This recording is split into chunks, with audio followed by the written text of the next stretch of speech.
Bonsoir, bonsoir, bienvenue à ce nouvel épisode de podcast. Alors, les alertes Twitch seront en pause, je remercierai tout le monde à la fin du podcast. Si jamais, bonsoir Diableresse, et si jamais les podcasts précédents sont disponibles sur YouTube et sur Spotify.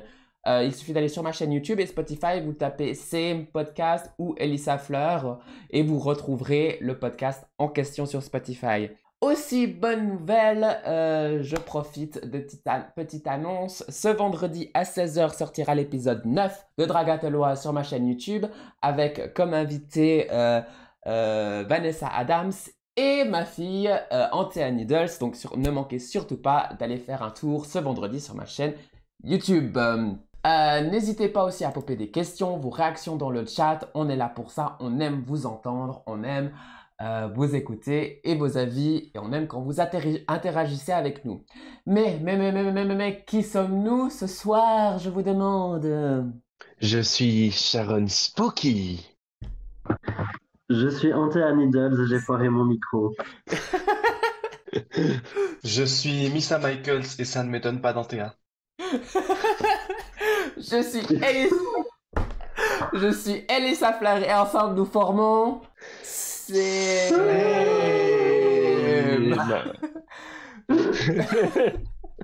Le podcast où on vous apporte les mêmes discussions qu'on a entre nous, mais à vos oreilles. Alors, petit disclaimer, hein, ce sont des discussions qu'on a entre nous, ce sont nos avis personnels, on n'a pas la vérité infuse. Tous nos avis peuvent changer dans le futur et peut être sujet à questionner, à être mis en question. On parle de notre expérience.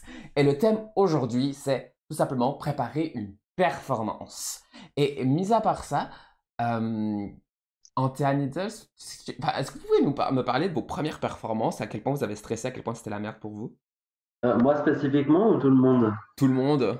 Mais vas-y, commence. Du coup, j'ai pris la parole. Du coup, les premières performances, en vrai, tu sais pas vraiment comment te préparer. Du coup, c'est super flippant.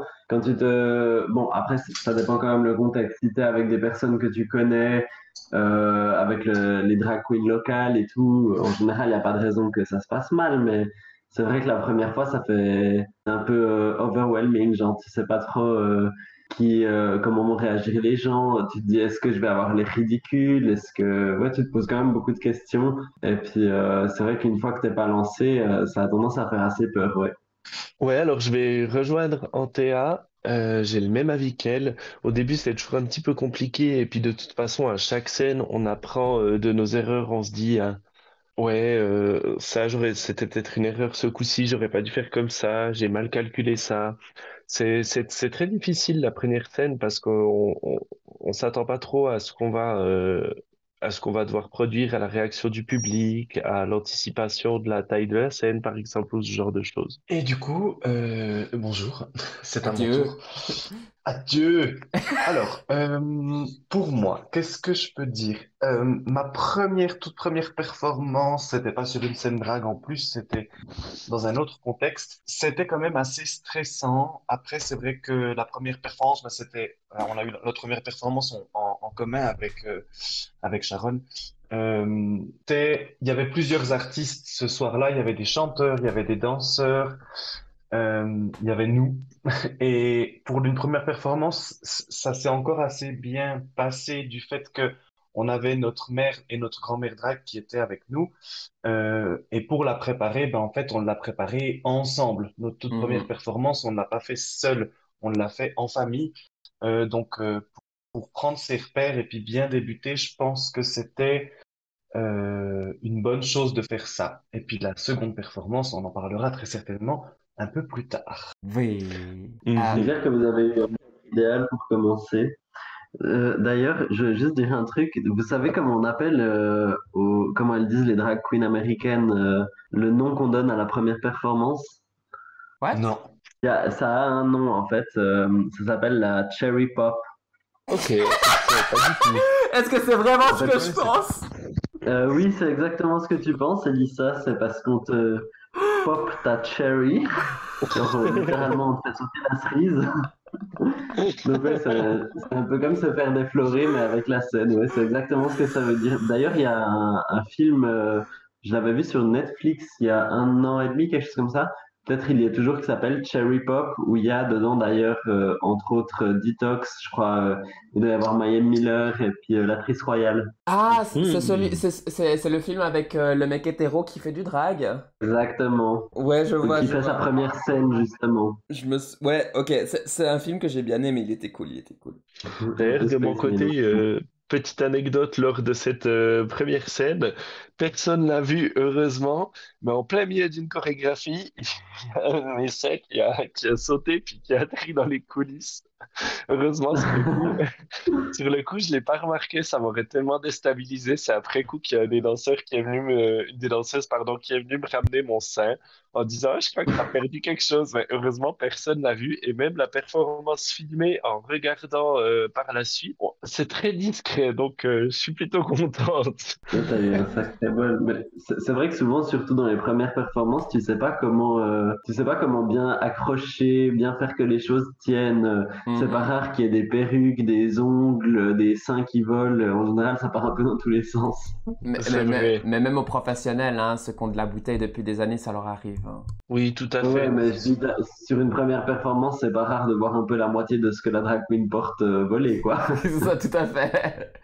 Faut jamais rester Bon, il dans y a qu'à le... voir l'actrice royale, hein. L'actrice royale qui perd des bijoux à chaque performance Oui, parce qu'elle les explose. C'est la preuve d'une bonne énergie. C'est ça. Moi, j'ai eu de la chance, en fait, parce que ben, j'avais déjà un pied dans la performance grâce à la danse. Et du coup, sur scène, je me sentais déjà hyper à l'aise. Et je me souviens, ma première performance, je l'ai en drague. Je l'ai faite à non, à Bournemouth, en Angleterre. Et c'était un concours, je me souviens, un concours que j'avais gagné. J'avais gagné, je crois, 20 quand c'était quoi, 20 livres, un truc comme ça, ou 50 livres, je sais plus. Enfin, ça m'avait payé un cocktail et tout, puis c'était un genre de concours amateur et tout. Et du coup, j'avais gagné, et puis c'était trop cool. Et puis voilà. Et du coup, après, bah, j'ai pas arrêté, quoi. Mais c'est pas la fois où t'as perdu ta perruque devant Ginger Minch. Non, c'est pas cette fois-là. Non, non, non, non, non, non. Oh fuck, j'avais oublié. Non! Désolé.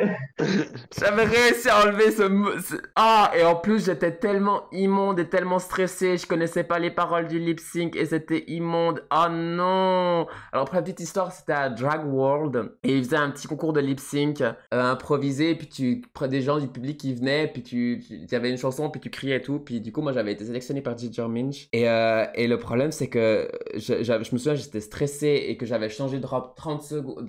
Je changeais de robe toutes les 30 secondes. Puis finalement, j'ai gardé la robe qui était la pire pour danser et faire des trucs dedans. Puis je me souviens, j'avais fait plein de stunts et tout, machin, machin, et que j'avais paumé ma wig dégueulasse de cosplay. Puis j'avais un make-up immonde, mais immonde. Oh mon dieu. Ah, Tu m'avais, tu nous avais jamais dit à Sharon et moi que tu avais déjà performé à Drag World pour un petit concours devant Ginger Minch. Tu nous avais caché ça, hein? oui, bah, parce que j'avais essayé d'enlever ça de mes souvenirs. En plus, je me souviens, en plus, surtout que Ginger Minch, elle me sort à un moment donné un truc si le papier, elle m'interviewe et puis elle me pose la question si le papier doit être au-dessus ou en dessous le papier toilette, tu vois. Mais le papier toilette dit up et under or down, un truc comme ça. Puis moi, j'avais complètement oublié lequel était et moi, j'étais là en mode, mais je m'en fous de cette question, c'est quoi cette question de merde? Qu'est-ce que je fais avec ça, moi? Enfin, what? Et je me souviens que j'avais fait juste I don't know, puis j'avais fait des mouvements maybe like this, puis j'avais fait des mouvements avec mes bras en mode chelou. oh mon Dieu. D'où notre podcast d'aujourd'hui, préparer une performance en fait. Mais comment tu voulais que je me prépare? Tu savais pas quels étaient les lip syncs à l'avance. Ouais, bon bah ça, c'est vrai. Mais du coup, dans un contexte où c'est plutôt nous qui allons préparer la performance, comment vous y prenez pour choisir vos musiques? En fait, moi, ce que je fais, c'est que, bon, maintenant, j'ai mon permis de conduire, donc je prends moins les transports publics, mais jusqu'à présent, je me déplaçais qu'en transport public pour tout. Et des fois, dans le train, bah, j'écoute une musique, puis je me dis, ah, elle est chouette cette musique, puis j'ai une liste dans Notes sur mon attel. Et puis je marque, ah ben elle est cool, celle-ci, ça pourrait être sympa, je la note. Et puis je fais comme ça pour plusieurs musiques. Puis après un jour, je fais une sélection, je me dis, ah tiens, j'ai une performance à préparer. Qu'est-ce que j'avais mis comme musique? Ah ben tiens, ça peut être sympa. Ou alors, sinon, s'il y a je sais pas, un thème imposé, par exemple, je vais essayer de chercher dans mes connaissances musicales des choses qui pourraient s'intégrer correctement au thème. Ou alors, pour la première performance sur une scène drague qui était à la Dragatoloise, mon but c'était de raconter mon histoire et un peu mon parcours de vie en tant que moi et non pas en tant que moi out of drag. Et du coup, j'ai sélectionné des chansons touchantes, énergiques, qui racontent une histoire, que j'ai mis bout à bout avec des montages, et autres. Puis après, voilà, comment dire, j'ai sculpté autour de la musique pour le choix du costume et du reste. Ouais, alors de mon côté, je fonctionne un peu comme Missa. J'ai aussi une liste où je balance chaque fois que j'ai une chanson qui me plaît, qui me paraît avoir une bonne énergie, ou même parfois des chansons plus lentes et pas forcément recommandées pour un show parce qu'elles seront justement voilà, trop lentes, pas assez d'énergie. Mais par contre, je les balance quand même. Et puis, une fois où les paroles, c'est surtout les paroles où je me base plus que le rythme.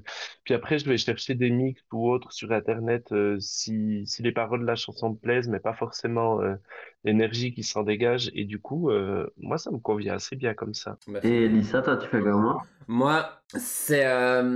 Alors, moi, je me base surtout très, très facilement sur la musique, en fait. Donc, du coup, moi, quand j'entends une musique, automatiquement, une chanson, automatiquement, je vais être là. Ah, cette musique-là, elle me donne des idées de performance, elle m'inspire, etc. Je l'aime.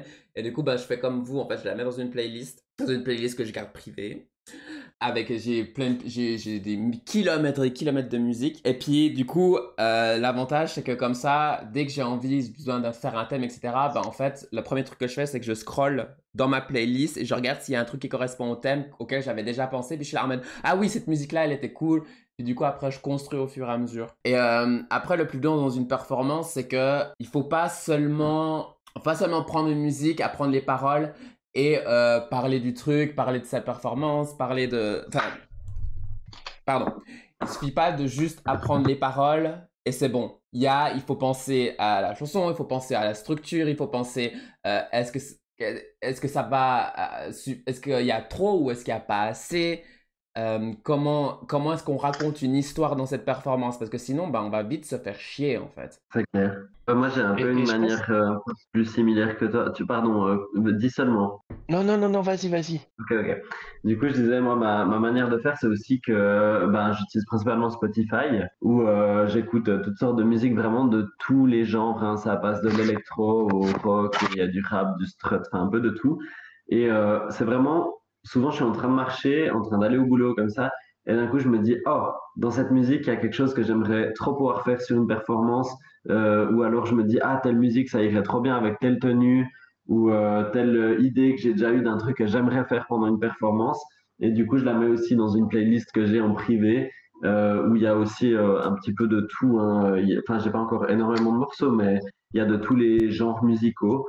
Et puis après, si j'ai une performance à faire, bon, ça, je n'ai pas encore eu énormément, du coup, j'ai pas trop eu l'occasion de sortir cette playlist, mais je la sors quand même pour regarder effectivement qu'est-ce qui pourrait jouer, à quoi j'ai déjà pensé, est-ce que ça marcherait dans le contexte ou pas, est-ce que ça a du sens, que aussi bah, les gens qui vont regarder le concert, enfin la performance, parce que c'est pas toujours la même population non plus, Mhm. donc ouais, toutes ces choses-là, quoi.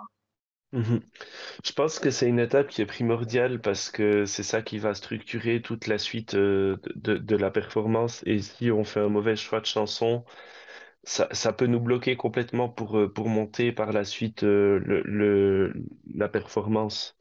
Moi, il y a quelques chansons où j'ai eu des doutes, où j'ai hésité, et ce que je suis allé faire, c'est que je suis quand même allé voir s'il y avait d'autres personnes qui avaient déjà monté quelque chose dessus. Et il y a une ou deux fois où je me suis dit, ouais, en fait, ça va être tellement compliqué, je vais laisser tomber cette chanson, je la ferai peut-être une autre fois plus tard quand j'aurai Mhm. plus d'expérience, mais pour l'instant, c'est trop hard pour moi. Ça m'est arrivé aussi. Mais Mhm. moi, ça me fait penser parce qu'il y a un truc que j'aimerais rajouter que je trouve important, c'est que il n'y a pas de musique pour le drag, il n'y a pas de musique pour une des performances. Il y a des musiques, tout peut être lip-synqué. Je prends l'exemple par exemple de Eva Destruction qui a fait un lip-sync sur une chanson où c'est du rire et c'était incroyable. Où le track, elle lip-syncait le rire de la chanson, puis c'était juste incroyable. Et le truc, c'est qu'il n'y a pas de style, il n'y a pas de tout est possible, absolument tout est faisable. Le seul truc, c'est qu'il faut trouver le moyen de le mettre, encore, comme je l'ai dit avant, dans une structure, dans un concept, et puis que ça tienne en place. Et puis, peu importe quel style que ce sera, le public va répondre. Le public va répondre et si ça leur correspond, ça va fonctionner. Puis là aussi, il faut prendre en compte devant quel public on va performer.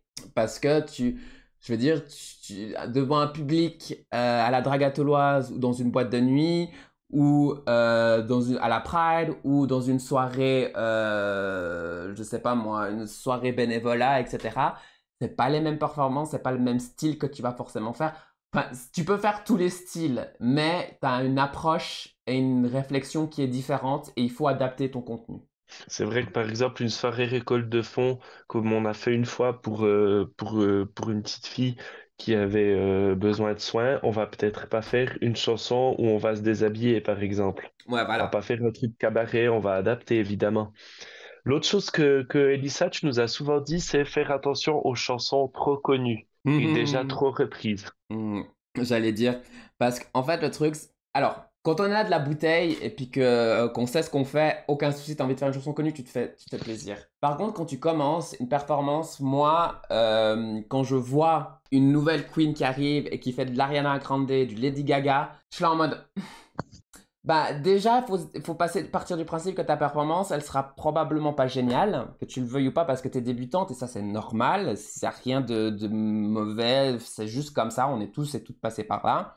Le souci c'est que tu vas arriver avec ça et derrière toi, tu as déjà une tonne d'artistes qui ont déjà fait la même chose, donc du coup tu ne seras pas du tout original. Donc, avec Lady Gaga, il y a déjà plein de gens qui ont fait des trucs énormes avec des danseurs, avec des machins, et puis des trucs. Et puis, t'as pas envie de passer après une queen qui vient de faire de l'Ariana Grande, qui a de la bouteille, et ensuite, toi, t'arrives avec ton Lady Gaga et que t'es pas trop sûr de ce que tu fais. T'as meilleur temps de prendre une chanson que t'es vraiment bien à l'aise et que tu comprends bien et que t'aimes bien, puis que ce soit original, ce sera plus percutant et tu prendras moins de risques. Tout à fait. C'est vrai que les premières fois que tu nous disais ça, ça résonnait pas chez moi, mais maintenant, je l'ai bien compris, effectivement. Quand on fait les recherches de notre côté pour savoir, pour monter un show, puis qu'on voit qu'il y en a déjà 25 qui ont été montés sur la même chanson par des dragues, qui ont beaucoup plus d'expérience que nous, on se dit que il y a peut-être d'autres voies pour performer. Surtout que je dis pas Oui, puis il y a nous. une chose Pardon, qui ouais, est... continue ça. Pardon. Vas-y, Missa. Excuse. Il y a une chose qui est importante à dire aussi, c'est que quand on fait un choix de musique ou pour une performance, il faut se dire que les performances qu'on fait, même si moi, avec ma drague, je représente plutôt le genre féminin, c'est pas parce que ma drague est féminine ou créaturesque comme je le fais aussi, que je peux pas prendre un son, une musique où c'est une voix masculine qui chante, hein. Tout à Je fait. pense que c'est... Après, si ça fait sens dans la performance, si c'est une voix plutôt masculine ou plutôt grave, plutôt qu'une voix féminine à la Ariana Grande, Lady Gaga ou Katy Perry ou je ne sais quelle autre grande chanteuse d'aujourd'hui, ça peut aussi être quelque chose de chouette. C'est clair. Surtout qu'on peut jouer avec ça. Parce que typiquement en théâtre, je me souviens de ta performance que tu avais donnée à la Dragatoloise, où justement tu avais joué entre le côté féminin, puis tout d'un coup tu avais sorti une casquette, puis tout d'un coup tu avais fait le bolos et tout en mode yo, j'ai trop un mec, parce que tu avais une voix justement masculine. Et c'est ça qui Ouais, est. j'avais une barre avec une voix hyper masculine, ouais. Mhm. Et ça, c'est hyper drôle, et c'est hyper cool, et c'est ce qu'on aime, et ça rajoute un plus en fait, de jouer avec ça. Mhm. Justement, D'ailleurs, je trouvais assez cool de déconstruire le truc bah oui, tu as cette apparence-là, mais ben, peut-être que c'est cette voix-là ou peut-être pas, et puis de jouer un peu avec ça dans la performance, quoi. mhm. D'ailleurs, ça rejoint un petit peu, c'est une réflexion que je me fais, mais c'est vrai que les quatre dragues on féminise très très peu notre voix d'ailleurs, même en Mhm. drague. Moi, j'avoue que je fais zéro effort pour féminiser ma voix, puis du coup, ça me fait penser un peu justement au fait que j'aime bien avoir un petit peu, comment dire, ce contraste entre le personnage qui peut être très féminin et puis la voix qui est masculine. C'est vrai que je le fais pas non plus. D'ailleurs, en théâtre, avec ta performance que tu avais fait pour le Evaline Shit Show, t'avais très très bien joué aussi de nouveau ces deux personnages. Merci.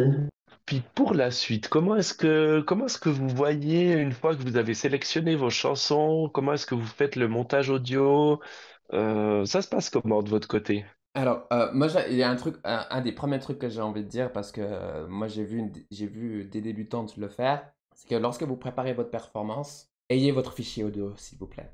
Pas juste, ah, mais ma chanson, elle est sur Spotify. Non. Ça, c'est vraiment important que vous ayez votre fichier audio, même si elle est sur Spotify, parce que ça peut être un bon backup, hein. D'un coup, vous avez votre chanson sur Spotify, et puis que tout d'un coup, la clé USB fonctionne pas, ou qu'il y a un souci, ça peut être un bon backup. Par contre, c'est vraiment important d'avoir votre fichier prêt et de pouvoir arriver professionnellement avec voici ma chanson, elle est sur mon attel, elle est sur ma clé USB et j'ai encore un CD avec. Enfin, moi je fais toujours comme ça parce que je sais toujours qu'il y a des problèmes à ce niveau-là. Et du coup, pour pas qu'il y ait d'excuses en mode ouais, mais ça fonctionne pas, alors comment est-ce qu'on va faire, etc. Non, tu as ta clé USB, tu as ta musique sur ton attel, tu as ta musique sur ton drive, et dès que tu es là, tu es préparé, et puis du coup, tu peux donner ta musique facilement, et puis la personne qui est mix, elle a pas d'excuses. En plus, Ouais. tu lui as envoyé la musique par mail, tu l'as envoyé par WeTransfer, ta musique elle est prête sur ton attel, ta musique elle est prête sur ta clé USB, la personne qui mixe n'a pas d'excuses. Et ensuite, et après, pour le montage, ben, Audacity, va falloir s'y mettre à Audacity si vous voulez faire des montages. C'est le plus simple. C'est un programme donc, hein. Programme libre. Tout à fait, c'est un programme assez simple et puis qui permet de faire des montages facilement. D'ailleurs, Elisa, pendant notre première performance en solo, donc c'était à la Dragateloise, où on a vraiment préparé de notre côté le show avec ton soutien tout le long. Tu nous as vraiment bien coaché de ce point de vue-là en disant que vraiment on va aller avoir le fichier MP3. Puis une autre chose, un autre conseil que tu nous avais donné qui est très bien puis qu'il faut partager, c'est ayez vos fichiers de base en bonne qualité. Ne faites pas Mhm. des extraits sur YouTube de vos fichiers MP3 parce que ça va s'entendre. Peut-être pas forcément avec des écouteurs, mais sur des amplis qui mettent beaucoup plus en avant les défauts de certaines chansons. Faites attention. Clairement. Oui, et Après, puis aussi par respect pour l'artiste hein, qui a interprété cette chanson à la base, qui est son titre, je pense que c'est tout à fait normal d'aller sur Apple Music par exemple, et puis de payer 1 franc, 1 franc 20, 2 francs, ça mhm, dépend des musiques, pour avoir la meilleure qualité de musique possible. tout à fait.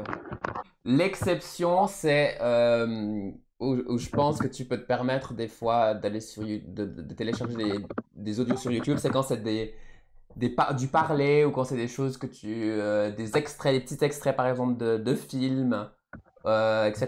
Puis que c'est juste de la voix, puis que c'est genre 5 secondes. Ça, tu peux te permettre Oui. parce que tu peux pas les avoir ailleurs tu peux pas les avoir ailleurs comment dire? Qu'en passant par YouTube. Ouais, c'est ça. Mhm. Tout à fait.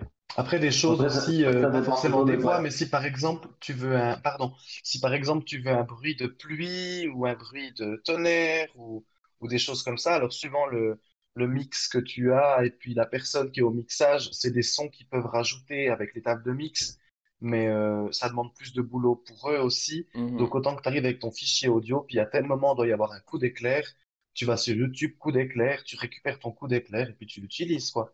Après, il y a certains outils de montage audio qui proposent d'ajouter ce genre d'effet-là, hein, des bruits de flash, des bruits de coups de feu ou ce genre de choses. Mais il y a des banques de Après, données de pour un bruitage. bruit comme ça, t'as presque meilleur temps d'aller sur une bibliothèque de sons libres de droit, en fait. Mhm. Comme Oui, ça, t'es aussi, vraiment oui, sûr de tout ne à pas fait. avoir de soucis. Et puis, tu tapes bruit d'éclair, t'en as 117 disponibles et tu trouveras forcément un qui te plaît, quoi. Mhm. Mhm. D'ailleurs, ça me fait rappeler quand j'avais préparé ma perfo pour la Dragateloise, je cherchais un coup de feu, mais qui soit pas trop violent, qui fasse pas trop arme à feu, mais qu'on entende quand même. Et je crois que j'ai cherché pendant 2 heures et demie. Euh, et au final, j'ai rien trouvé. Je crois que j'avais dû prendre un extrait qui me plaisait pas à fond, mais qui m'allait quand même. Mais rien que pour ça, j'avais mis beaucoup trop de temps. Mais c'était un plaisir de t'abattre sur scène avec ce coup de Oh là là, j'étais sûr que t'allais kiffer. feu. Alors, pour les Sharon, personnes qui n'ont pas vu la performance, c'est parce que Sharon m'a demandé de faire semblant de la tuer au moment où il y avait le coup de feu. C'était une de ses demandes scéniques, hein. C'est rien de personnel ou quoi que ce soit. de toute façon, Sharon était crevable, elle était déjà morte à la naissance. C'est- Mais en parlant Oui, parce que de... du coup, pour cette performance, Antea Mhm, était de scène, hein. C'est pour ça qu'on avait des demandes scéniques pour elle, hein, aussi. mhm. Comme ça, les gens Voilà. remettent un peu le contexte. Non, si je suis aussi sur scène, je vais pas m'amuser à faire ça. Mais ça me fait penser aussi que un autre truc, c'est que pourquoi c'est important de préparer son bruitage et puis que le DJ est plus qu'à mettre play sur l'audio, c'est que en fait tu sais jamais sur qui tu vas tomber. Tu sais jamais si le DJ il est correct, s'il est capable. Tu sais jamais si c'est quelqu'un qui a de l'expérience, s'ils vont payer quelqu'un qui a de l'expérience, s'ils vont pas payer quelqu'un qui a de l'expérience. Puis même des fois quand c'est des personnes qui ont de l'expérience, moi j'ai déjà vu des shows où le DJ va arrêter la musique en plein milieu de la performance. Enfin voilà, alors que la personne était payée pour le faire. Je veux dire, donc c'est vraiment Mhm. important que vous prépariez vos audios, et puis surtout, que vous les normalisez sur Audacity. Donc, vous cherchez normaliser, normalize sur YouTube, tutoriel Audacity. Parce que ça va comme ça va faire que le son soit tout au même volume. Et ça va permettre au DJ de rien faire en fait, de juste appuyer sur play, de pouvoir mettre le son au bon endroit et puis il va rien pouvoir changer. Puis comme ça, vous êtes sûr que tout ce que vous avez préparé, on va l'entendre, peu importe comment est-ce que vous avez fait, même si le DJ fait quelques petits changements du son. Enfin, moi, de toute façon, moi, quand je prépare une performance et puis que je vais à un endroit où je connais pas la personne qui fait le DJ, je prépare mon audio vraiment tout bien, et je pars du principe que la personne, même si c'est pas vrai, hein, même si c'est pas vrai, mais je pars du principe que la personne n'est pas compétente parce que j'ai eu trop de mauvaises surprises. Et c'est triste d'en arriver là, hein, mais malheureusement, à un moment donné, il faut se protéger. Et puis, c'est aussi notre image parce que c'est notre performance. Du coup, voilà. Moi, je pars du principe que la personne à qui je vais donner l'audio est incompétente. Mais ça ne veut pas forcément dire qu'elle l'est. C'est juste pour me protéger, moi. Je demande seulement à être surprise en bien. C'est ça. Tout à fait. Mhm. Et du coup, on a parlé assez largement de la musique, mais pour ce qui est de la chorégraphie sur cette musique, est-ce que vous avez une méthode qui vous permet de vous préparer systématiquement, qui est toujours la même, ou c'est un petit peu différent à chaque fois? T'entends quoi par chorégraphie? Bah, dans le sens que, alors toutes les performances en lip sync ne sont pas forcément chorégraphiées, Mhm. mais je sais en tout cas que pour ma part, je fais toujours en sorte que ce soit préparé, même si c'est pas de la danse, parce que moi je suis pas enfin je suis pas du tout un danseur hors drag. Mhm. Du coup, voilà, moi je les prépare, j'ai ma manière de faire, de savoir que ok, à tel moment de la musique, je fais telle chose, je fais tel mouvement, je vais à tel endroit sur la scène, ce genre de truc. Comment vous vous y préparez? Alors, Pour ma part, quand j'avais fait pour la Dragateloise, je m'étais pas mal fié aux paroles pour mettre des mouvements qui allaient avec ce qui était dit. Comme à un moment au début de ma performance, il y a la chanteuse qui dit j'ai si froid ou ce genre de choses. Ben, j'ai mimé le fait d'avoir froid. Quand il y avait des pleurs, j'ai mimé des larmes qui coulaient avec mes doigts, ce genre de choses. Après, je vais pas le faire à chaque fois, hein. C'est un bon moyen, je pense, pour débuter, d'utiliser ce qui est dit dans la chanson pour le mimer un peu en version théâtrale ou dramatique. Et des fois, sinon, bah, je suis comme toi en théâtre. Je dis, ah ben, à tel moment, je vais faire ça. À tel moment, je vais me lever. À tel moment, je vais enlever un accessoire. Ou à tel moment, je vais me mettre dans le fond gauche de la scène parce que je vais marcher vers l'avant droit. Enfin voilà, c'est pas vraiment de la chorégraphie parce que je suis pas danseur non plus. Même si pour Mhm. la prochaine performance que je suis en train de préparer, j'ai engagé une chorégraphe. Elle va avoir beaucoup de boulot avec moi, ça va être très drôle. Euh, mais voilà, je pense qu'il y a plusieurs moyens d'arriver à faire plaisir au public et à se faire plaisir à soi-même quand on est sur une scène avec des mouvements ou une vraie chorégraphie avec des pas de danse. De mon côté, pour la dernière performance que j'avais faite, j'avais justement fait l'erreur de vouloir trop chorégraphier. Du coup, pour les prochaines performances, moi, je vais plutôt baser sur le lip sync pur et par la suite construire quelque chose autour. Après, de mon côté, j'aime bien quand je monte le show danser librement d'abord dans un premier temps dessus et me dire à ce mouvement, à ce moment-là, il était assez cool et du coup avoir quelques mouvements clés, on va dire, et après broder autour. Moi, étant danseuse, j'ai j'ai deux approches différentes. Parce qu'il y a chorégraphier dans le sens préparer, organiser son truc.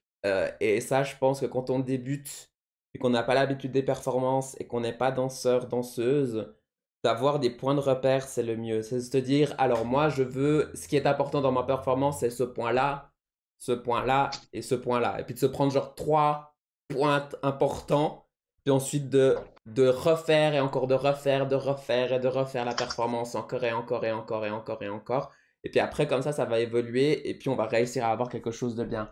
Après, quand on est danseur et puis qu'on a la capacité de chorégraphier, ce qui est déjà aussi... Danser et chorégraphier sont deux choses qui sont complètement différentes, bien qu'elles soient liées.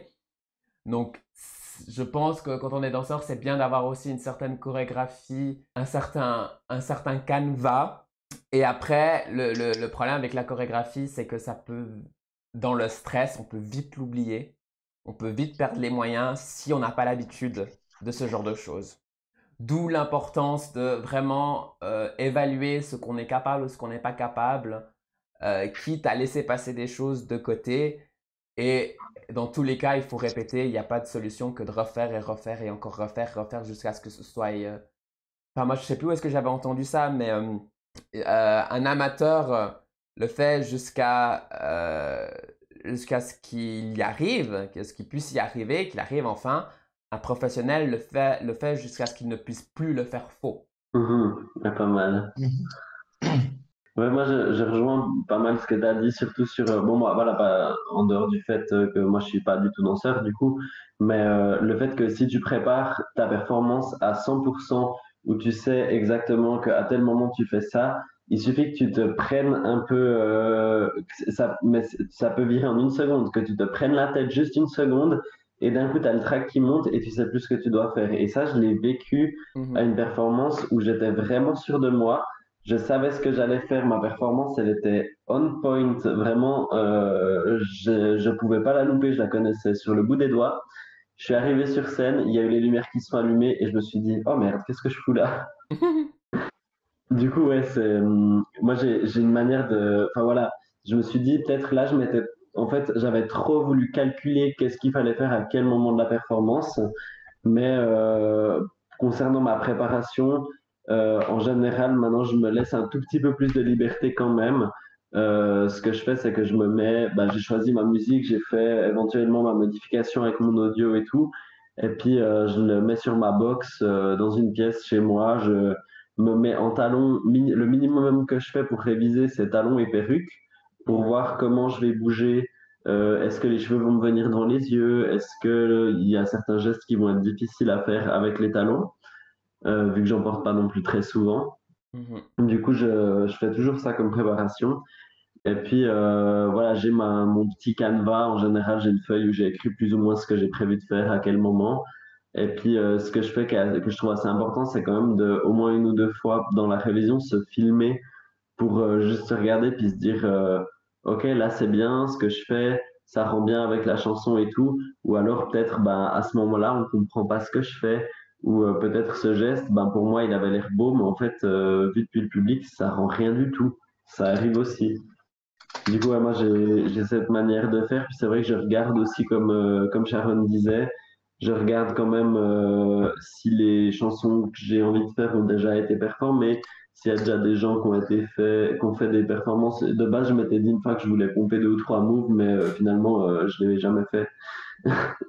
Et je suis content de jamais l'avoir fait. Mais du coup, c'est comme ça principalement que je fais. pour les chorégraphies. Ouais, puis t'as soulevé un point très intéressant, le fait de porter une partie de ce qu'on portera sur scène pour se rendre compte, hein. Donc les talons et les cheveux, la perruque. Et moi bon, c'est le cas de les quatre ici, hein, pratiquement, je pense. On porte, en tout cas moi, je porte toujours des corsets. Mhm. Ou éventuellement des gaines qui plaquent vraiment pour harmoniser la silhouette. Et suivant les mouvements que je fais, je mets le corset aussi pour voir si ce mouvement peut être fait. Je sais pas si par exemple je tends la jambe contre l'avant puis que je veux me baisser pour me caresser la jambe, ou j'en sais rien, un truc du genre. Est-ce que je peux le faire aussi bien avec que sans corset? Parce que sur scène, j'aurai très certainement un corset, sauf si ça va pas dans ce que je veux présenter comme personnage. Pas oublier les pads non Et plus. c'est comme... Il y a les pads. Mais je trouve les pads, c'est rarement quelque chose qui est inconfortable pour performer, contrairement au corset qui peut déjà pas mal plus te bloquer dans les mouvements. Ou la perruque, enfin, moi j'ai déjà eu le cas où pendant une performance, je me suis mis, j'avais un rouge à lèvres bien rouge et je m'en suis mis plein ma perruque, blonde platine, j'ai pu la laver intégralement, quoi, c'était irrécupérable sinon. Mhm. Mhm. Et aussi, c'est en essayant la performance avec un certain nombre des accessoires qu'on va porter qu'on fait comme moi et qu'on finit par se dire qu'on va performer à moitié nu à Yverdon sur une scène devant 300 personnes. Il faisait tellement chaud, c'était en août de l'année, mais c'était pas un mois d'août comme cette année, c'était un vrai mois d'août. Et il avait fait tellement chaud, du coup j'étais contente d'être en mini short avec un petit crop top, c'était parfait. Bide à l'air, pas de corset. Et D'ailleurs, cette performance, elle m'avait vraiment marqué, elle était géniale. Effectivement, j'ai ouais. trouvé que t'avais osé te dire bidalaire, pas de corset, mini short, et en fait, c'était juste génial au niveau de l'énergie que t'avais envoyée sur scène. Mhm. Merci, mais tu sais, je l'ai vraiment ressenti sur le coup et quand je la regarde maintenant, je me dis, mais c'est mou ce que j'ai fait, mais en fait, ça a marché sur le coup, donc. Ah non, Non, c'était franchement, pas mou, c'était hein, sur cool. le coup, pas du tout. Mais je pense que t'as pas le même rendu, t'as jamais le même rendu de toute façon en vidéo et quand tu es sur le coup, tu sais. Mhm. C'est vrai. C'est jamais la même chose. Et des fois, je trouve que la vidéo rend pas justice aussi à certaines performances. Tout Clairement. à fait, je suis entièrement d'accord.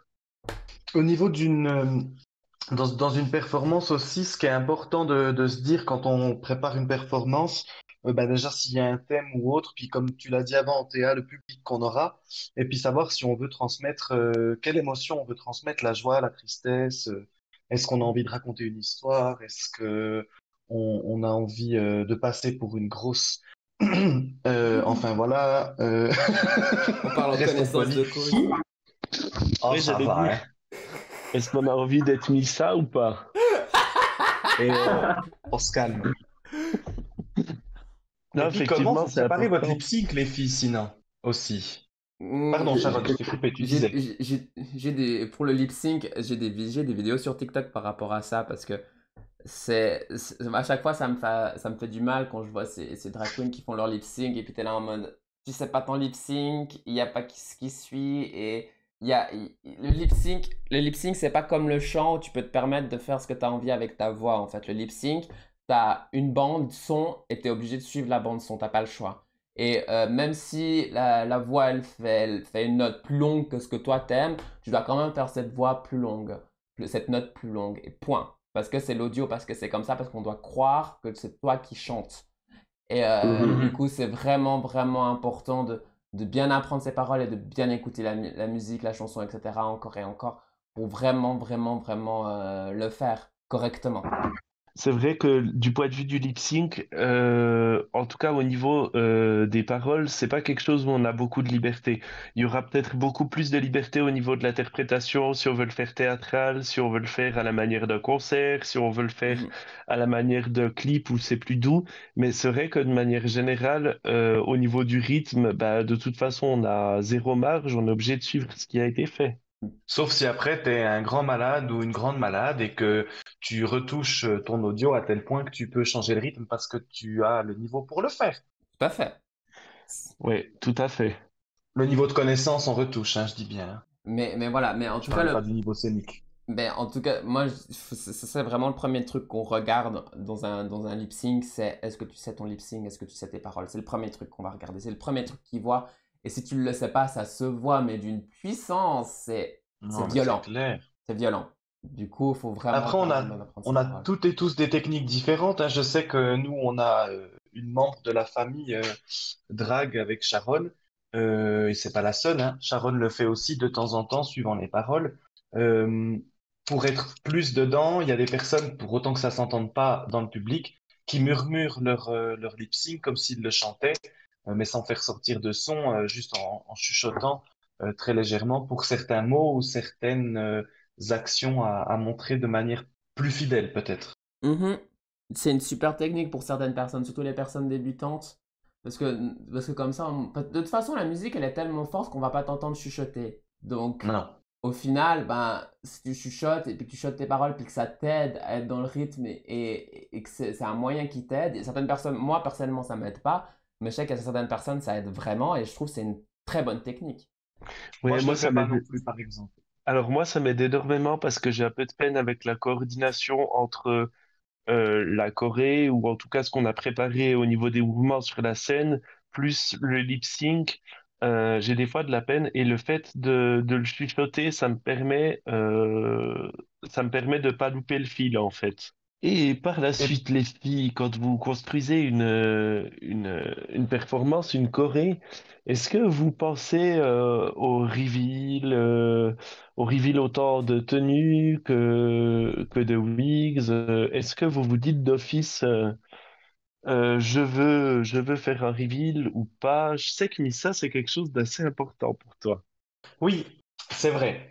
C'est vrai, c'est quelque chose d'important pour moi, le reveal, que ça soit la wig ou la tenue. Pour le moment, la wig, j'ai voulu tenter, j'ai pas réussi. Donc, juste avant de monter sur scène, j'ai pris la décision de pas le faire, parce que c'est quelque chose qui s'apprend. Il y a des techniques, il faut découper une partie de la, comment, des bandes qui se trouvent sous les cheveux de la perruque qu'on aura au-dessus pour la rendre plus large afin de pouvoir glisser les cheveux. Il faut des fois couper les peignes pour que pas quand on retire, il y ait les cheveux de celle de dessous qui s'en mêlent dedans. Donc le reveal de Wix, c'est quelque chose que j'ai envie de faire. Mhm. Reveal dans un avenir plutôt proche, je pense. Le reveal de tenue, je l'ai déjà fait une fois. Après, c'était rien de ouf, hein. Enfin, rien de ouf. Oui, il y a eu des cris dans le public quand même, mais je portais une cape en satin. Euh, et puis j'avais des ailes en dessous en LED. Et avant d'enlever la cape, j'ai allumé les ailes et du coup ça s'est vu en travers de la cape. Puis après j'ai retiré la cape que j'ai très gentiment lancée sur Antea pour que je puisse continuer ma performance. Euh, qui l'a J'avais attrapé au signé vol quand pour même, ça. faut le dire. Tu l'as quand même bien attrapé au vol. Mais oui, c'est quelque chose Ah ouais. d'important et c'est par rapport à ce que m'a dit Nancy, la Nancy Boy, qui est la matriarche de la house dont on fait partie avec Sharon, il faut le wow. Dans une performance, il faut un wow. Ça peut être un wow à cause d'un reveal, ça peut être un wow à cause d'un mouvement, un wow à cause d'une manière qu'on a d'interpréter l'émotion en ouvrant grand les yeux, en ouvrant grand la bouche ou en faisant des choses à la detox, par exemple, avec sa bouche quand il fait du lip sync. Enfin, voilà, dans une performance, il faut toujours viser au moins à un moment de la performance le wow. Et je crois que tout ici, le wow, dans toutes les performances qu'on a fait jusqu'à présent, en tout cas celles que j'ai vues d'Elissa et d'Antea, j'ai eu le wow quand je vous ai vu, Mhm. j'ai eu le wow quand j'ai vu Sharon. Après, le truc, c'est que la fois où on a performé en commun avec Sharon, elle était dans les coulisses, donc elle m'a pas vu. Et après, c'est moi qui étais dans les coulisses, donc je l'ai pas vu. Je l'ai vu en vidéo. Et en vidéo, j'ai quand même eu le wow. Donc sur scène, ça devait être un gros wow, je pense. Mhm. Et du coup, Elissa et Antea, est-ce que vous réfléchissez à ça? Est-ce que c'est une chose prioritaire que vous vous dites ou pas du tout? Alors, moi, j'ai réfléchi dans la construction de ma performance. Je me dis, alors, jusque-là, j'ai jamais fait des très gros reveals. J'ai jamais eu une tenue complète sous une autre tenue ou comme ça. C'était plutôt des petites choses, mais un peu, enfin, bon, j'ai fait une fois le truc classique de sortir un éventail de ma tenue qui était pas visible, en fait, au début de la performance. Donc Mhm. vraiment, tu le sors, tu le craques et puis tu commences à danser avec. Alors oui, ça c'est vrai que ça fait toujours son petit effet, mais j'ai jamais encore fait des grands reveals de tenue ou de perruque, j'ai jamais fait non plus d'ailleurs. Mais c'est clair que je réfléchis toujours à quel est le moment dont on va se souvenir avec cette performance, Mhm. ce que vous appelez le wow. Et j'essaie toujours aussi d'avoir ça. Ben justement, je l'avais fait une fois avec cette histoire de casquette où j'avais demandé au stage à la stagehand de me lancer une casquette que j'attrapais, je mettais sur ma tête et je commençais à faire le rap où là, je changeais complètement mes manières. Je changeais toute ma manière de lip-syncer pendant tout le couplet de Mad Bastard. Et puis voilà, enfin ça c'était quelque part un peu du reveal, mais pas autant que ce que vous avez pu faire avec vos grandes capes ou comme ça. Mais oui, alors j'y réfléchis clairement. Mais après, moi, je suis pas fan des queens qui font reveal sur reveal. Je trouve Mhm. si ça a pas de Ah sens, il ouais. faut pas le faire. Mhm. Mais c'est clair qu'en avoir un, voire deux dans une performance, si c'est une performance qui est assez longue, ça peut avoir du sens. Si ça apporte quelque chose, c'est cool. Mais c'est pas obligatoire, je trouve. Tout à fait, parce que tu as des performances qui sont absolument incroyables et t'as aucun reveal, aucun stunt, t'as rien, c'est juste la personne qui reste sur place. Ben, je pense par exemple au lip sync de Jujubee contre Raven durant All Stars c'était sur une chanson de, comment elle s'appelle déjà, Robin. Oui. Robin, ouais. Mhm. Et voilà, ça c'est un très bon exemple de comment est-ce qu'on peut faire une performance absolument incroyable en quasiment restant sur place. Et le truc, c'est qu'il ne faut pas se stresser si on n'a pas de reveal, si on n'a pas de stunts. Pour moi, ça, c'est un peu c'est du sucre en fait. Tu vois, c'est un truc qui doit rajouter, puis surtout, il faut que ça ait du sens. Parce que ça sert à rien de rajouter un reveal sur une chanson qui ne le demande pas. Mhm. Et c'est la Ah même oui. et puis moi encore comme moi j'ai cette chance de pouvoir faire des splits, de pouvoir faire des stunts, de pouvoir faire des dips et tout, de pouvoir bouger, danser beaucoup, etc., de pouvoir faire des écarts, de pouvoir enfin, vraiment faire des sacrés stunts.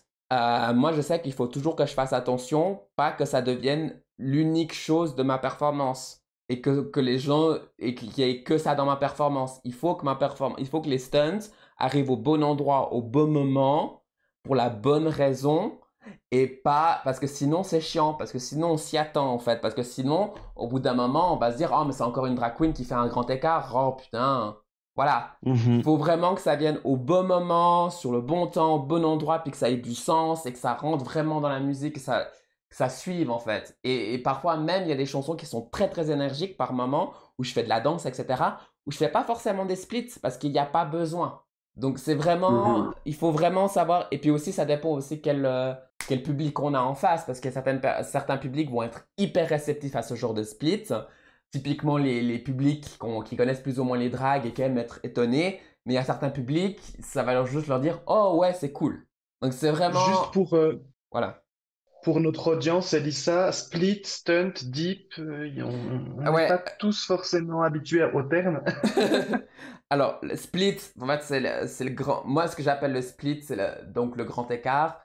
Et par split, j'entends le grand écart où tu sautes en l'air et que tu réatterris en écart sur le sol. Ça, c'est quelque chose que je Mhm. fais à la Eastside Roads.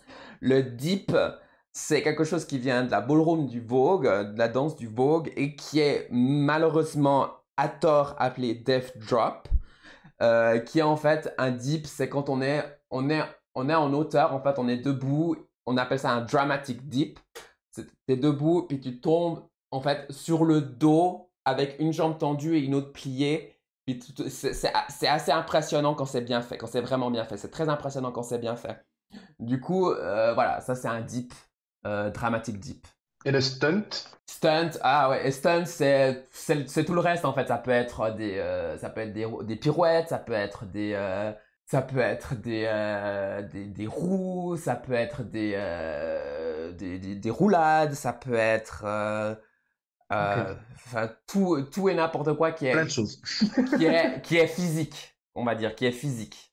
Ok, ok. Une Merci autre chose beaucoup pour les petites importante, explications. Pas de souci. une autre chose importante à prendre en compte, et ça, je pense qu'on l'a déjà tout expérimenté, c'est l'état de la scène quand on prépare une performance. Est-ce qu'on va performer sur des planches? Est-ce qu'on va performer sur une scène en hauteur? Est-ce qu'on va performer sur du gravier? Ça peut arriver. Euh, dans la famille, on a déjà eu quelques membres et même moi-même qui avons, comment dire, mal anticipé ce genre de choses. Bah, par exemple, ma performance à la dragatonoise, j'avais pas anticipé le fait que la selle était en bois, puis que dessous c'était creux. Et du coup, quand par exemple mes jambes retombaient sur scène, ça faisait énormément de bruit, beaucoup plus que ce que j'aurais voulu. Et du coup, ça a sorti certaines personnes de la performance parce elles se sont dit, mince, elle s'est fait mal. Et en Mhm. fait, c'était juste que le bruit était impressionnant et je m'étais jamais fait mal sur scène. De votre côté, est-ce que vous prenez en compte ça ou est-ce que pour vous ça va trop loin? Qu'est-ce que vous en pensez? Mais il y a Diableresse Non, Ben, pour qui moi qui saute fait un... 2,5 m, je pense à la hauteur du plafond. Quand j'ai mes Ah non. talons, je fais plus de 2 mètres, donc c'est important. Mais, non, mais il y a Diableresse justement qui rajoute aussi, qui est hyper dans le chat, qui dit que la taille de la scène et la hauteur, clairement, ce sont des éléments qui sont hyper importants. Oui, Et moi, je demande tout toujours, à fait. est-ce que vous avez un plan de scène à me donner? Mhm. Ouais, c'est vrai que le plan de scène, c'est pas quelque chose que je penserais automatiquement, mais c'est vrai que c'est très important quand même pour pouvoir déjà préparer la perfo, s'imaginer la taille de la scène. Enfin, je pense qu'on l'a déjà tout fait. C'est calculer en gros chez nous la taille de la scène, poser Mhm. des accessoires, enfin poser des choses par terre pour délimiter jusqu'où on pourra aller, par exemple. Mhm. Et puis, faut pas hésiter à demander parce que normalement, tous les endroits sont censés pouvoir te donner un plan de scène. Après, on a aussi des mauvaises surprises des fois où on te dit voilà la scène, et puis en fait, c'est un carré de 1 mètre sur 1 mètre qui est sur un petit élevé de 5 centimètres. J'ai déjà eu vu ce genre de choses. Tu dis, c'est ça la scène, t'es là. Ah ouais, d'accord. Mais toujours se méfier et bien se renseigner à quoi ressemble la scène, comment est-ce que ça va être, et puis demander, pas hésiter à demander et à insister. Parce que souvent, moi j'ai déjà dû demander plusieurs fois pour avoir un PDF avec un plan de scène, et puis des fois qui n'était même pas complet. Donc voilà. Oui, genre l'eau-parleur en plein milieu de la scène, quand tu fais presque 2 mètres, en général, on le sent bien passer. Hmm. Tu veux parler du j'imagine. saxo à Lausanne? Par exemple, ouais, ou je crois qu'à chaque soir, il y a une queen qui se le prend. Ou... ouais. Et puis je crois que non, mais Ouais. le pire, c'est que c'est même pas un haut-parleur. Je crois que c'est un écran parce qu'ils font des karaokés au saxo. C'est un écran qui est au milieu de la scène, hein, il Oui, me il semble. me semble que oui. En fait, il y a sauf erreur, il y a un retour qui est en fait un haut-parleur justement pour que tu puisses avoir un retour quand tu chantes. Et celui-ci, il est un peu sur le côté. Et puis, tu as l'écran qui est en haut avec cette putain de boule de disco de merde. Pardon. Que je me souviens encore, elle m'énervait tellement cette boule de disco. Je me souviens que j'avais demandé à ce qu'on l'enlève. euh, qui était juste en plein milieu de la scène et puis qui était là en mode je me la prenais tout le temps. Mhm. Moi, j'avais une situation un peu différente. C'était une fois sur une scène qui était en extérieur. J'avais prévu une performance où j'avais vraiment prévu de me jeter par terre sur les genoux. Et en fait, comme c'était bah, dans un festival et que avant nous, c'était un DJ qui mixait, les gens pouvaient librement aller danser sur la scène s'ils avaient envie. C'était une grande scène.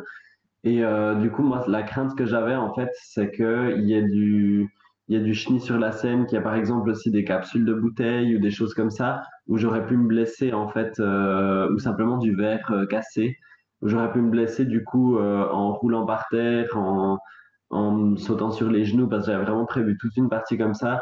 Du coup, là, c'est vrai que spécifiquement, j'avais demandé aux organisatrices si elle pouvait checker juste avant ma performance que ce soit propre et qu'il n'y ait rien où je puisse me blesser. Et je sais que j'ai bien fait parce qu'il y a quelqu'un qui m'avait fait signe en me disant, ouais, il y avait effectivement une ou deux capsules qui étaient restées là. Enfin, des choses toutes bêtes, mais il faut y penser, quoi. Pas se blesser, pas glisser, ça pourrait vraiment ruiner la performance. Du coup, il faut vraiment penser à l'environnement, quoi. Après, Mhm. dans ce contexte-là, ce qui était chouette aussi, c'est qu'il y avait la scène, mais il y avait aussi des espèces de piliers en fait qui passaient un peu en arrière de la scène. Et là, c'était hyper intéressant de se dire, ah ben, je vais pouvoir jouer avec ça en fait, je vais pouvoir m'en servir pour danser et tout ce qui n'était pas prévu initialement dans la performance, qui est quelque chose que j'ai pu rajouter du coup. Mhm. Donc vraiment, ouais, faire attention aux risques, mais aussi checker si on peut tirer des bénéfices de la structure, quoi. Mhm.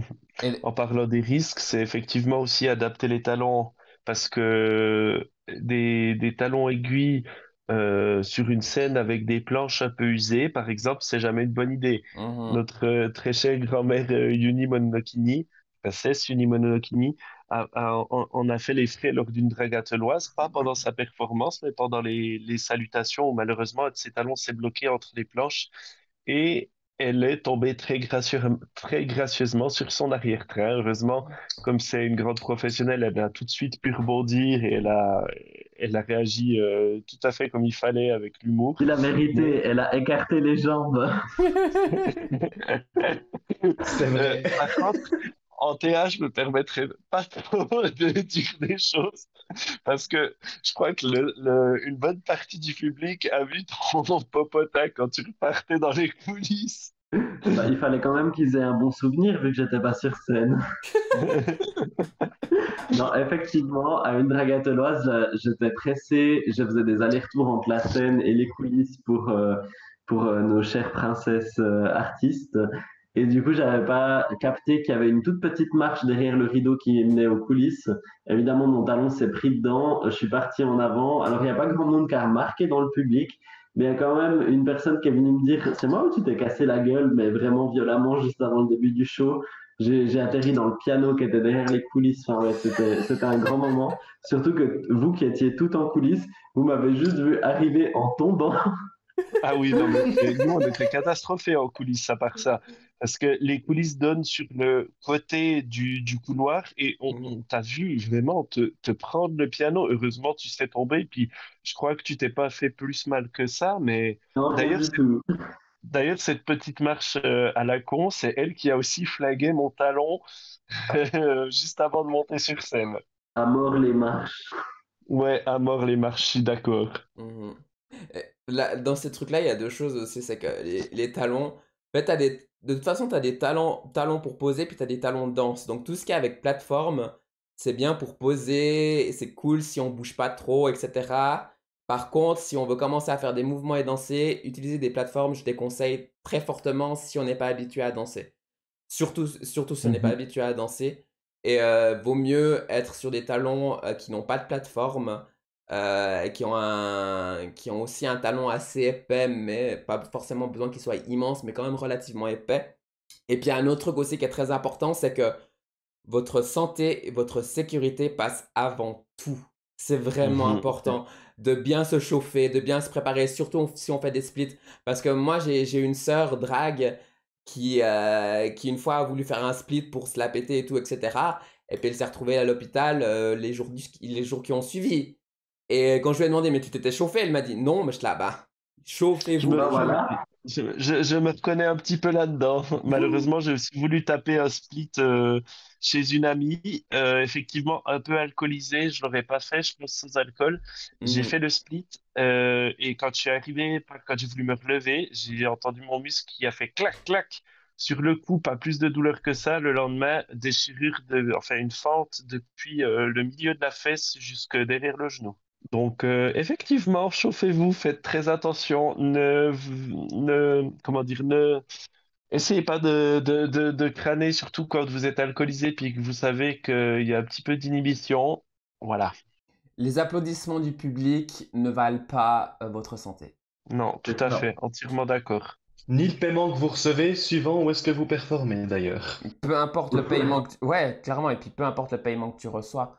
Ah bah, du coup, en parlant C'est de ça. paiement, il y a un truc c'est que je trouve aussi important à dire, parce qu'on en a beaucoup parlé entre nous, c'est que quand on est débutante, c'est normal de ne pas être payé ou d'être juste défrayé. C'est normal. Quand on a une année, 2 ans d'expérience, c'est normal. Mais après un certain point, quand on commence à avoir un nom, de l'expérience, etc., qu'on est professionnel, qu'on est de plus en plus à l'aise dans ce qu'on fait, c'est vraiment important de demander à être payé correctement et de ne pas entrer en matière si on n'est pas payé. Pas, parce que c'est vraiment important déjà pour se respecter soi, mais aussi pour forcer toutes les personnes qui nous engagent en fait à nous payer correctement et à penser à nous payer correctement. Parce que plus il y aura de personnes qui diront non, nous on ne le fait pas, ben moins au bout d'un moment, elles auront plus le choix que de nous payer. Tout à fait. Mhm. Il faut pas oublier qu'en acceptant de faire une scène en tant que professionnel non payé, on dessert toutes les autres dragues. Clairement. Mhm. Eh ouais. Parce que, en fait, ça veut dire, parce que ce qui peut se passer, c'est que par exemple, t'as une drag queen qui fait une scène non payée, et après, toi, t'arrives en mode j'aimerais être payé, puis t'as la personne qui dit oui, mais cette drag queen, elle a fait ça, elle a pas demandé à être payée. Puis t'es là. Mhm. Alors, et puis souvent le souci, c'est que cette drag queen-là qui a demandé pas à être payée, ben, elle, peut-être, elle le fait par passion de temps à autre, et puis c'est de la chance, et puis etc., puis elle a pas besoin, ok? Mais si ça se trouve, toi, ou l'autre drag queen, elle se retrouve dans une situation où, en fait, elle a besoin de cet argent parce qu'elle vit avec ça, potentiellement. Que c'est une partie de son entrée d'argent dans le mois. Tout à fait. Donc, du coup, lorsque tu as de l'expérience, etc., et que tu as de l'expérience et tout, puis que tu as légitimité à être payé, et puis que tu n'es pas payé, bah, en fait, tu voles l'argent des autres, en fait. Tout Mhm. simplement. Je pense que c'est très bien qu'on termine là-dessus parce que tout ce qu'on a dit avant, ça permet vraiment de justifier d'être payé parce qu'on se rend compte quand même le nombre de critères qu'on doit prendre en compte pour monter un show et il y a pas mal de choses sur lesquelles on ne s'est pas trop arrêté, mais on se rend compte de plus en plus à quel point c'est complexe et pourquoi on mérite d'être payé. Mhm. Bah, le nombre d'heures qu'on passe au total, rien qu'avant la performance, ça dépend d'une drague à une autre. Tu as entre 2 heures et 6 heures de make-up, par exemple. Rien Mhm. que ça, mais rien que ce make-up, puis peut-être que tu vas faire un entraînement make-up une fois avant. Donc c'est aussi des heures. Le choix de la chanson, le retouche audio, le choix du costume. Est-ce que tu vas faire ton costume toi-même? Est-ce que tu vas l'acheter? Euh, Les Combien d'heures tu vas renseignements que tu passer à vas devoir, bosser? les renseignements que tu vas devoir aller chercher sur le lieu où tu vas performer. Le Voilà, c'est des heures et déplacement. des heures de boulot de monter une performance, même si elle dure que 3 à 5 minutes en moyenne, hein, bien sûr. C'est énormément d'investissement et d'heures de travail pour rendre Mhm. le public heureux. Donc, je pense que la personne qui veut que son public soit heureux doit nous payer comme on doit l'être. Mhm, tout à fait. Parce que on n'a qu'à faire un calcul simple. Le salaire minimum en Suisse, c'est quoi à l'heure? 19, 18? 18 ou 19, oui. Ben, on fait facilement 3 heures de make-up. Tu fais 18 fois 3, ça te fait combien? Je sais. 54, 54. Bah, déjà, si je sais toujours compter, ouais. déjà rien que ça, c'est 54 balles. Minimum. Et encore, c'est au salaire minimum. Puis nous, on utilise des produits qui sont relativement chers. Les perruques, ça coûte cher. Les vêtements, ça coûte cher. Et donc, ça, c'est rien qu'à l'heure. Il n'y a pas tout ce qui est à côté, tout ce qui est fourni. Donc, Ouais, ouais, ouais. du coup, moi, je trouve que... euh, est-ce que je donne combien on demande pour une performance? Je donne ou je donne pas? Ça vous Oui, dérange? tu peux, comme ça, Ah je oui. trouve que c'est bien. Moi, je trouve qu'une performance pour une drague professionnelle, c'est minimum 150 francs avec des frais de transport et ou repas. Et encore Et mieux, boisson. et boissons, etc. Et encore mieux s'il y a moyen d'avoir le logement avec. C'est le minimum. Et je trouve déjà que 150 francs, c'est vraiment très peu. Quand on compte tout ce qu'on Mhm. fait, toute la préparation, toute la pensée qu'on a, tout le travail qu'on a. Donc, on est déjà bien gentil de baisser nos prix jusqu'à 150 francs. Je Donc, suis entièrement d'accord. respectez-nous, s'il vous plaît. Et notre travail. Respectez-nous et notre travail. Clairement. Du coup, voilà, je pense qu'on va s'arrêter ici pour ce soir. Ouais. Ben Mais oui. oui, Alors, du Oui. coup, ce podcast, il sera disponible tout bientôt sur ma chaîne YouTube. N'oubliez pas que épisode 9 de Dragateloise ce vendredi à 16 h. Et pour une prochaine date de notre podcast, on vous tient au courant lorsqu'on aura une prochaine date. Quoi d'autre? Ah oui. Moi, je pense que je vais rester encore un petit peu en live, faire une petite pause et après je reviendrai pour discuter un petit peu, éventuellement peut-être jouer un petit peu. Mais voilà, on va y aller comme ça. On se retrouve à tout à l'heure. Et puis, merci de nous avoir écoutés. Bye bye! on vous fait des gros Bye bisous. bye. Portez-vous Gros bien. bisous. Merci Mouah. beaucoup et bonne soirée. Des bisous. Mouah.